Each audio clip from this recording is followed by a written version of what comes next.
Hi, my name's Angela Casey, and welcome to Edinburgh Outdoors, the podcast that explores Edinburgh's green spaces and the people in them.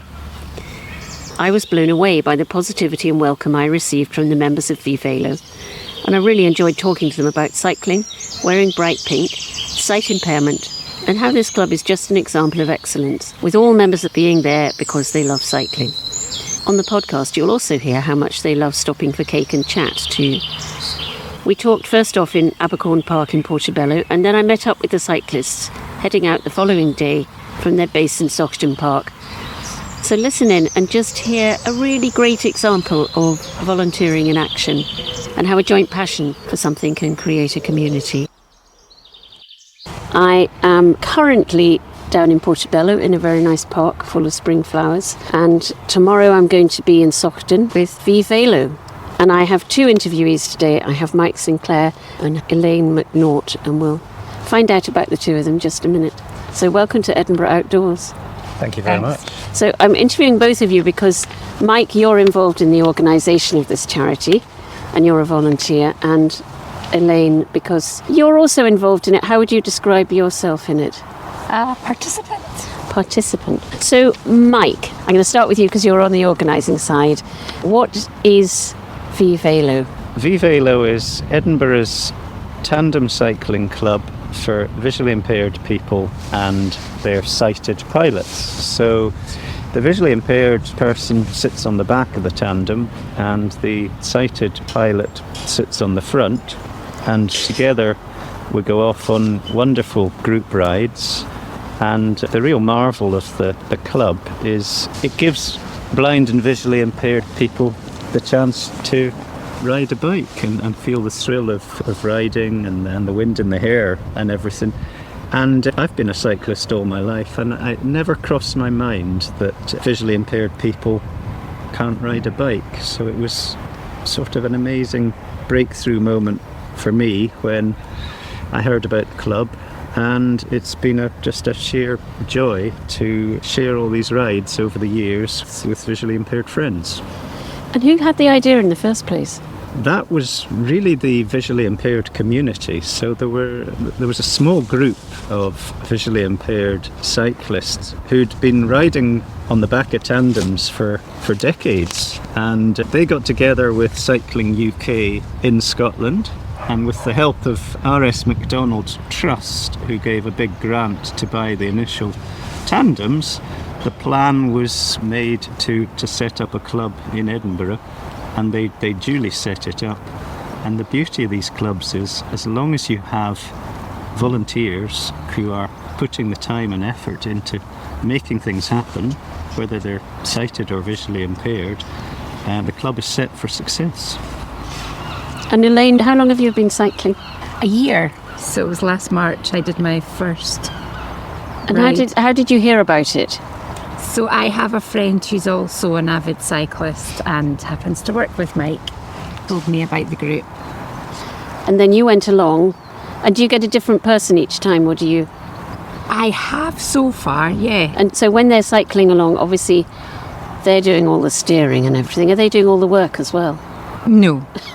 But you still have to push hard, do you? Definitely, yes. Because tandems are bigger and heavier than a normal bike, so it takes two people to ride a tandem. Yeah, I mean, it looks like it's fun. I've seen you cycle past my house quite a few times on a Sunday morning in your pink jackets, Okay.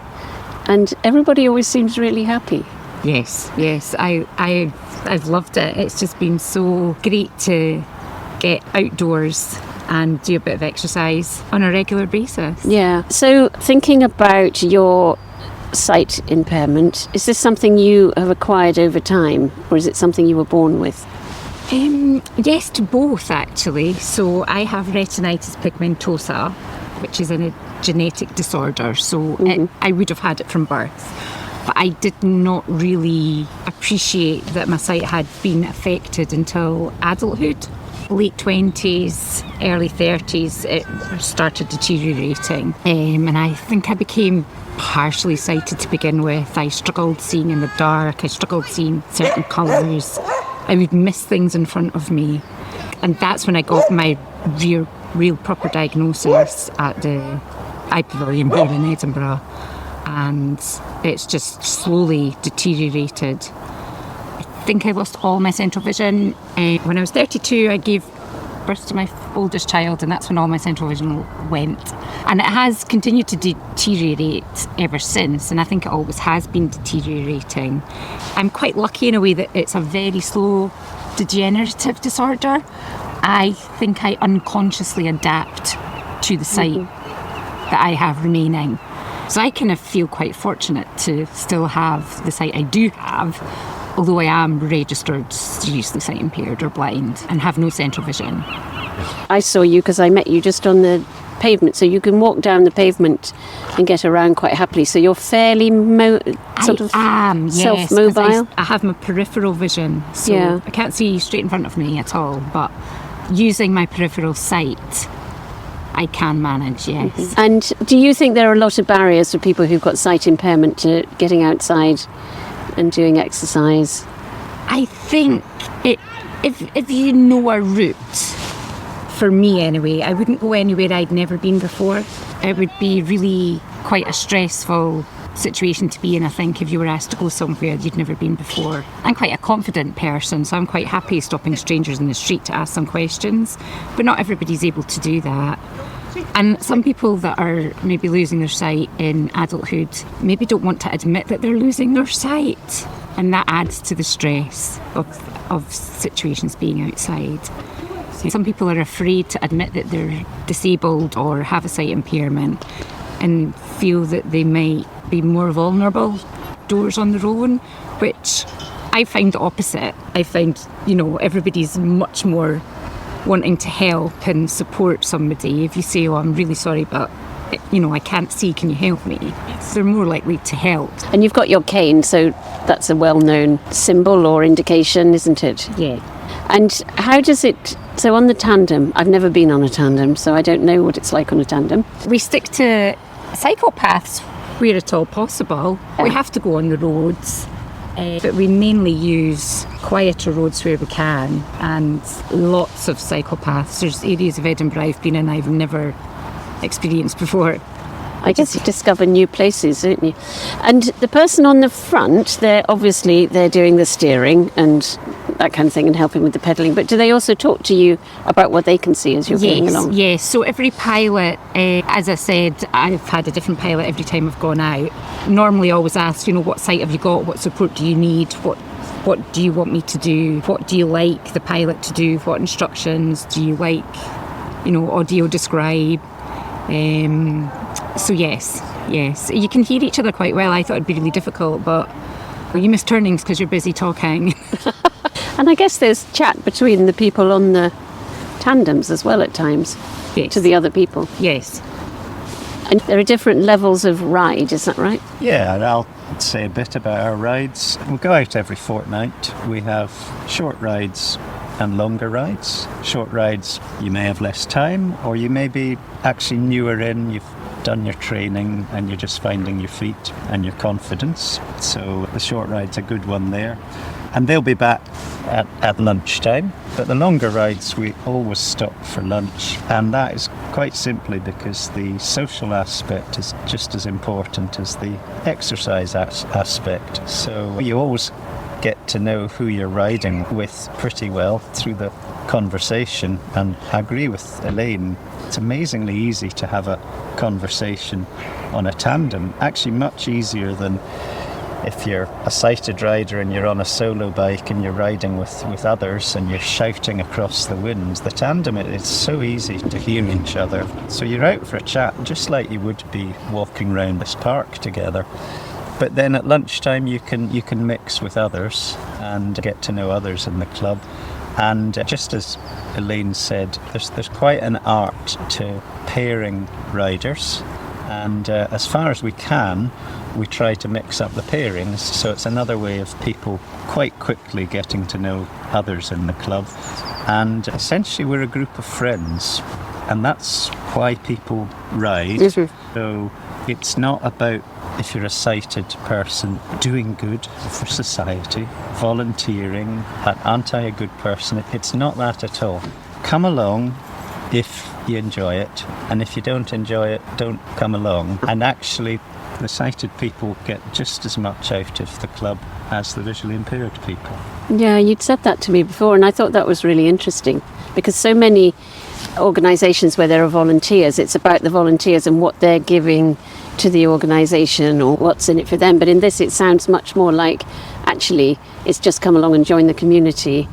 And you might be sitting at the front or you might be sitting at the back. It doesn't really matter, because you're all just getting on and having That's absolutely social. what we hope it is. And of course, some sighted pilots initially, they may think, I've got time and I want to volunteer, and that's why they come along. Soon enough, it's, no, they're there because, well, A, they love cycling, and B, they've got a group of friends. Yeah. It's a really positive community. Would you agree, Elaine? Absolutely. And it's because sometimes you go along to things and you feel very unincluded, because the people that are involved know their hobby so well.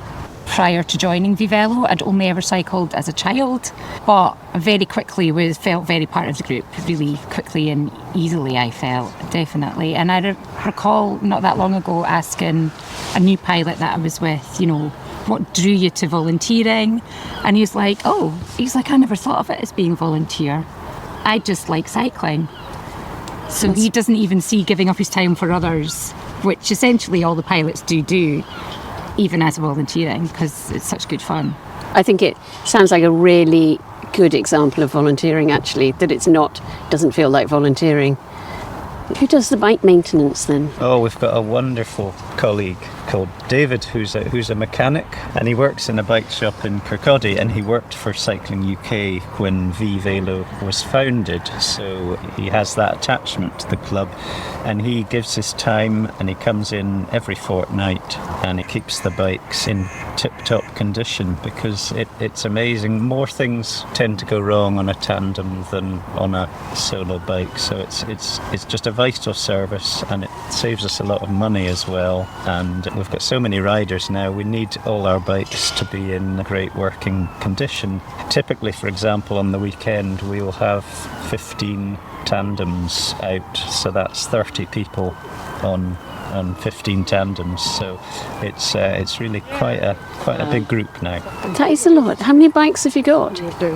We've probably got about 18 working bikes, and we've now got 4 of them are e-bikes. And again, the e-bikes have been brilliant, because thinking about being more inclusive and more accessible. So again, it's been great for widening the kind of people who can ride with us. Do they get to the tea shop first?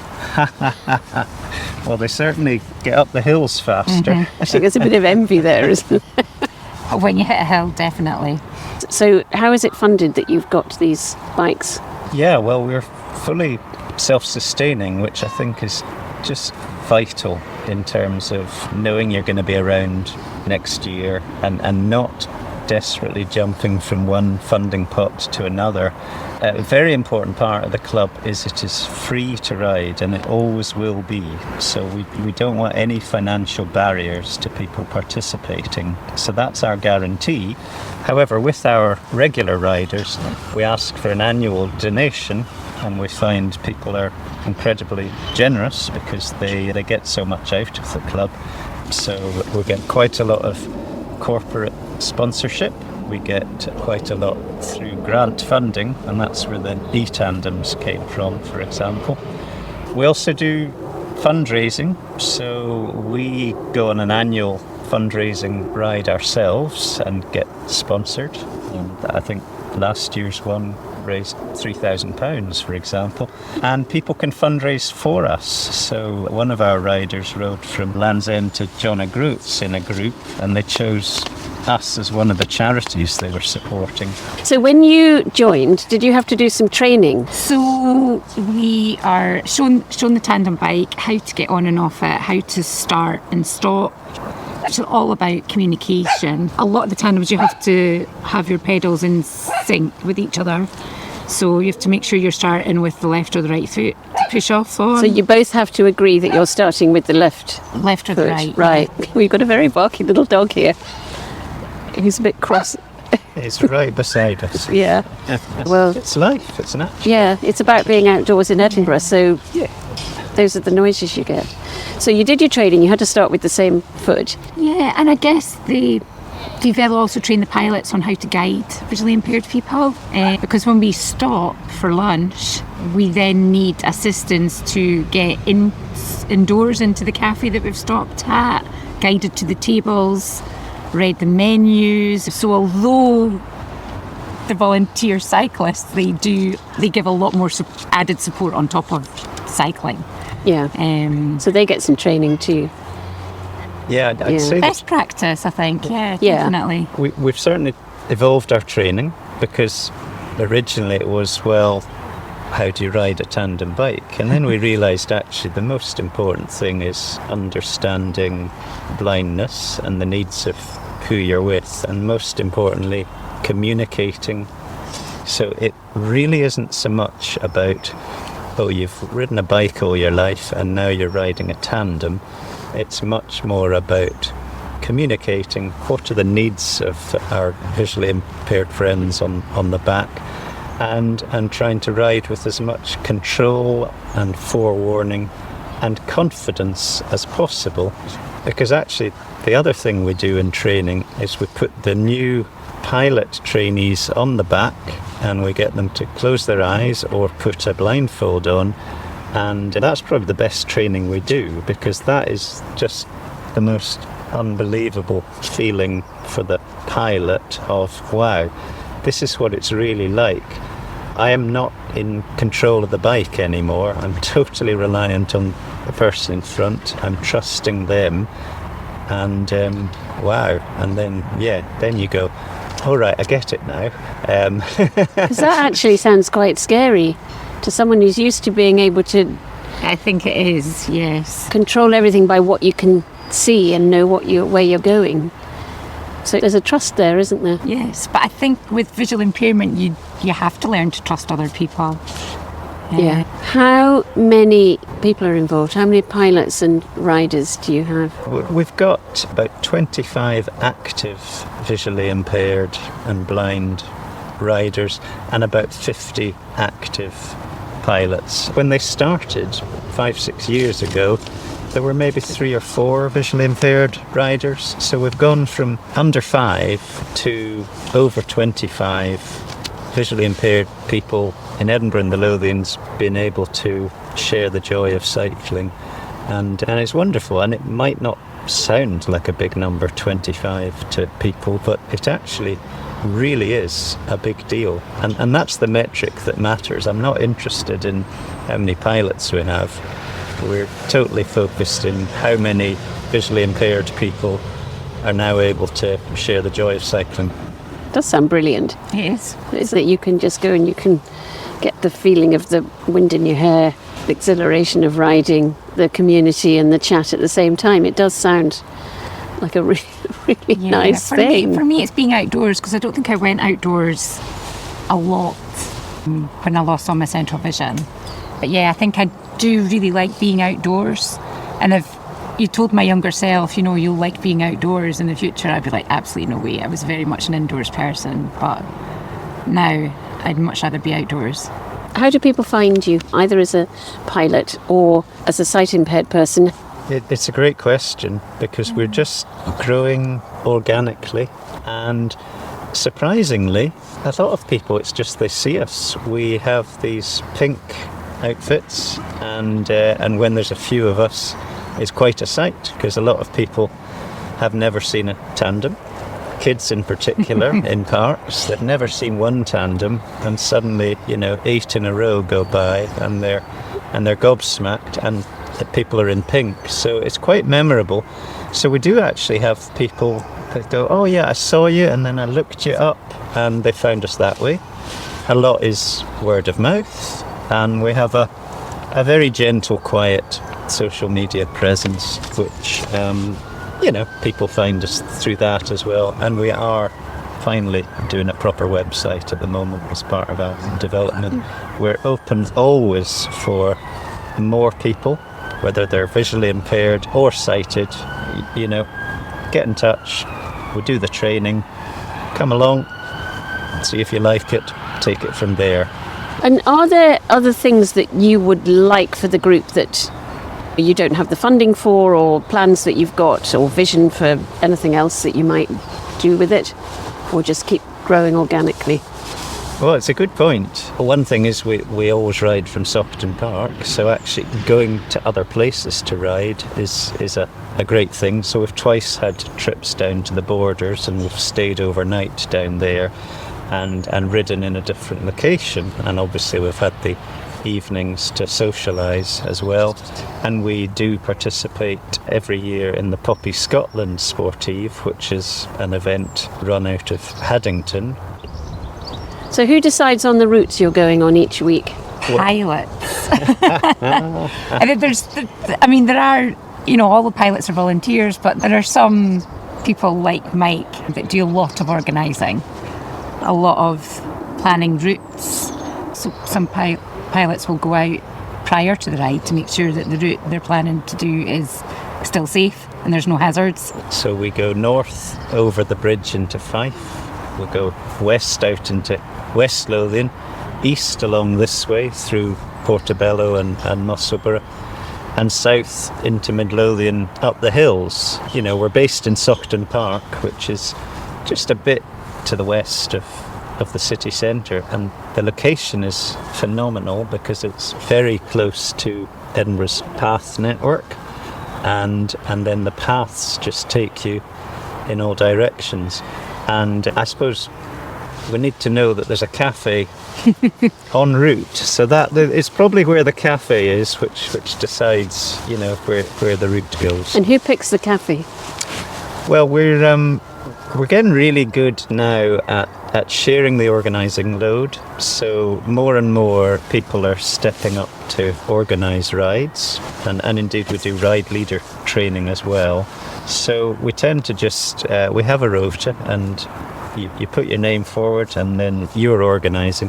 So really up to you. We've got a bank of ride routes, we know a lot of cafes, but we're always open for more. And I suppose we'll give an honourable mention to one of the places we go for lunch, which is Carrington Village Hall. And Carrington is a tiny village in Midlothian, and they've got this wonderful community who, they put stuff on in their village hall and they fundraise. And one of our visually impaired people heard about them and got in touch with them.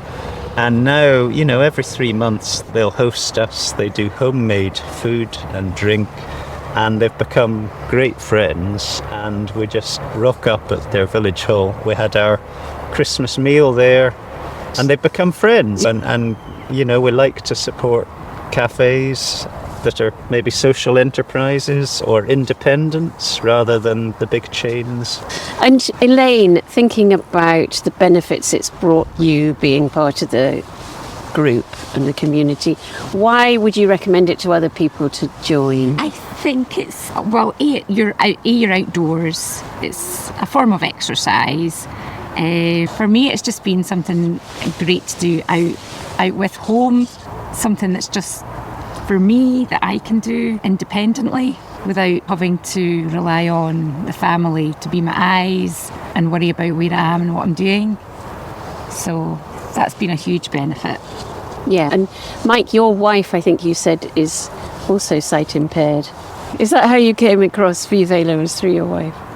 It is, absolutely. And my wife Moya's story is very similar to Elaine's story. My wife also has RP, and her sight has also gradually got worse, although my wife's got tunnel vision. Moya's more into running, whereas I've always been a cyclist, but we did realise that it was something we could potentially do together. What Moya particularly likes is the positive attitude of everyone, and just not letting your disability get in the way. The mentality of the visually impaired people, and just what Elaine said, being outdoors, chatting, meeting new people. The lunch stops, although Moya's very fussy about the cakes, they have to be a certain quality. I think I'm with her. I think that's quite important. I'm now going to ask you the quickfire questions that we ask everybody. Quickfire. Oh gosh. It doesn't have to be quickfire. Okay. I just call it that. Don't worry. You do it any way that you want. So you've already talked quite a lot about the outdoors and how you've become an outdoor person, but what would you say the outdoors means to you? Freedom and happiness. Just the sight of the colours of the flowers coming out in the spring, seeing children out running about on bikes and scooters. It just makes me happy to be outside. And has there been a time in your life when the outdoors has been particularly helpful to you? I think with small children, getting outdoors is really important.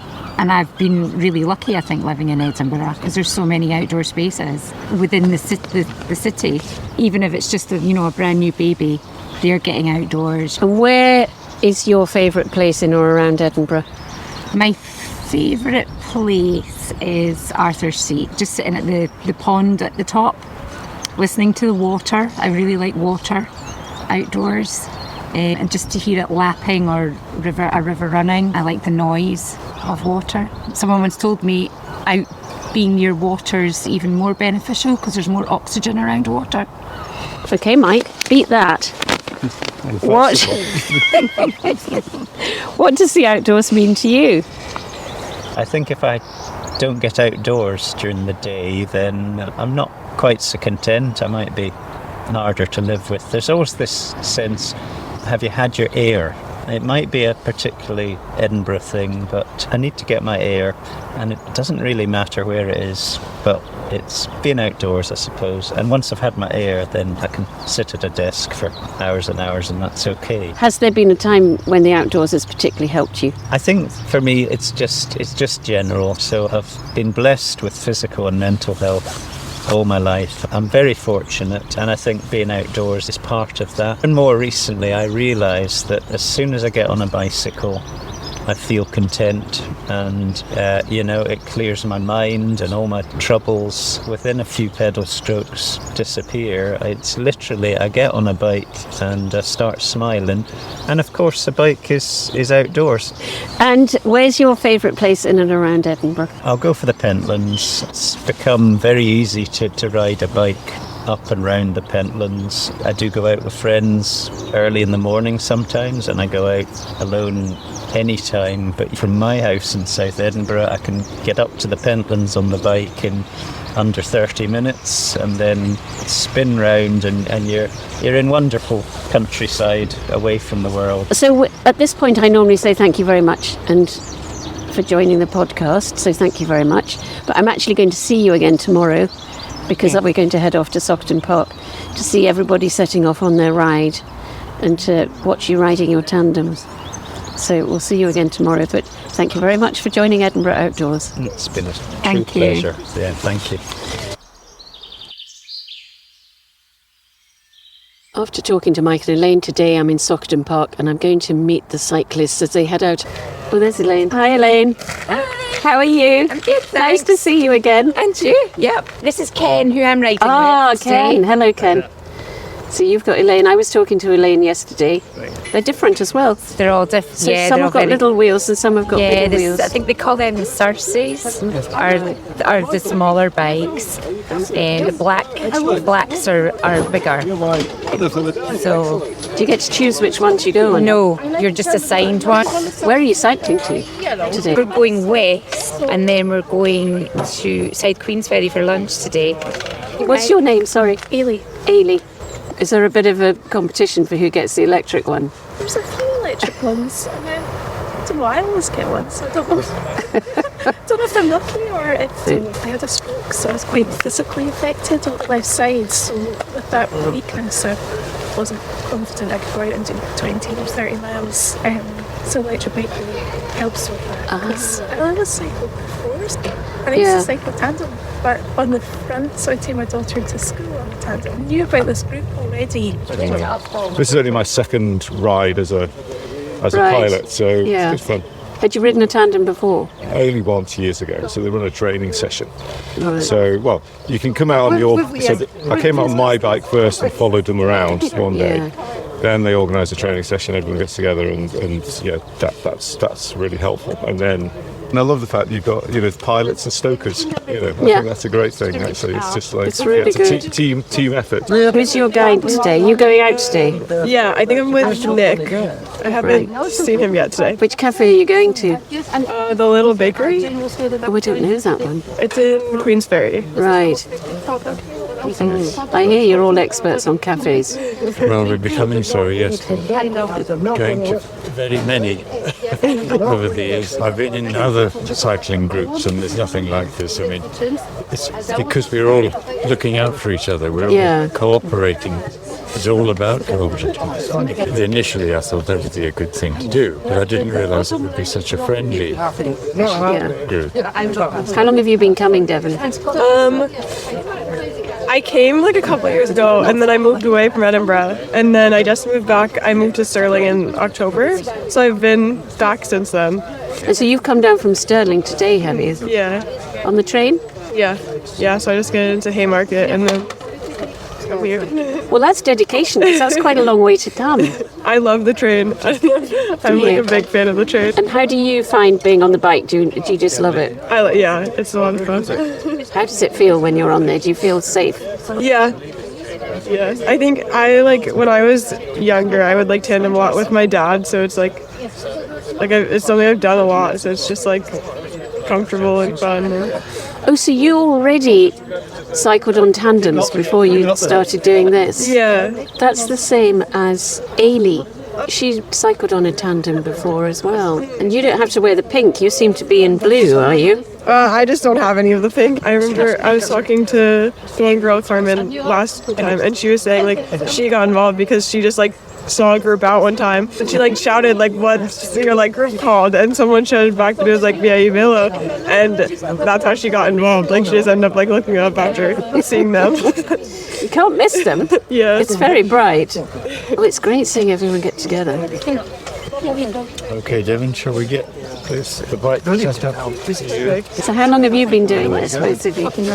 Emily, you first. I think I've been here about 2.5, 3 years. Yeah, it's pretty good. I started in 2019, Right. I wasn't right at the beginning, but it was not long after it started. Yeah. And I was just saying to Bailey that at that time there was really only 3 or 4 tandems were going out. The biggest ever ride was short after I started. It was 5 tandems. So it's grown quite a lot in months, which is great. It's just, I think, word has spread and more and more people are coming along and riding. I was wondering if you ever get given the bike that you don't like. There are some older bikes. Yeah, there's bikes I like being on. When you find out you're on it, I'm like, oh yeah, that's a really good one. And then there's bikes that you've not been on, so you're a bit intrigued to find out what it's going to be like. But I think they're generally all really good. And you got some electric ones. We do now, yeah. Which is fun. Yeah. Do the people on the electric ones, they get to the top of the hill first? Yes. It depends if you put the battery on, you see. Well, there's that, yeah. Most times they do. You don't have to put the battery on. Last time I hardly used it at all, but it depends, yeah. So how does it feel when you're on it? Is it good? It's great, yeah. I think just because I used to cycle before I lost my vision, so it was I did it a lot, and then started in the local club because I used to live in Ayrshire. And I used to think that they were 7 miles is really long, and I came here and the first ride I did was about 28 miles, and I was just, oh my god. And they were like, oh, that's average. And now it's Mum and my parents are like, how long are you on for? And I'm like, I don't know, 25. And they're like, really? And I'm like, that's fine now, it's nothing major.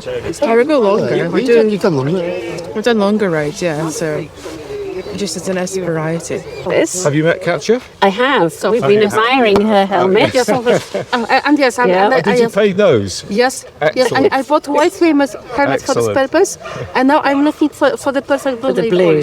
That's nice. Yeah, it's cool. So, yes, I consider myself, I am cycling, yes, I don't see visions, so I've got my little joke. I can see the Scotland's beautiful. I just don't see the small stuff. So I know which way I have the shadows. So I know which steps I will see where I have to be careful. I don't like being sorry for myself. I don't like being safe doing sorry. You have a nice ride today. Though it's cold. Yeah. We're heading down to, we're heading up to Granton and Dalmeny and back. So most of it seems to be on the cycle path. So I hope you have a good ride today. Thank you very much. I'll see you later. Have a good ride. Bye. If you've enjoyed the Edinburgh Outdoors podcast, please rate us on your podcast app and leave a review. And don't forget to tell your friends and colleagues about it too. If you know of an outdoor space in or around Edinburgh that might like to be featured, you can get in touch by email, Instagram or TikTok.